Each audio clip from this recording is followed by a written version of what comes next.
All right, I'm going to be doing the install on the steering rack limiters on this side. We're using 4 per side. Basically, we're going to start by removing this. And I ended up breaking, I just break them.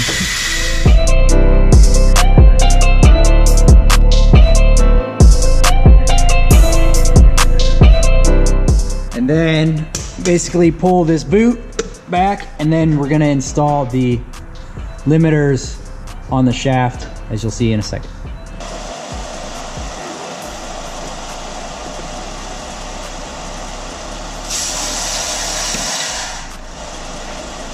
They just snap into place like that.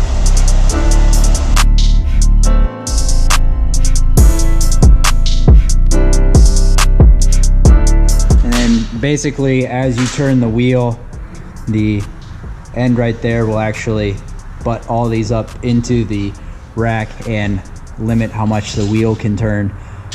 Final install is assembling the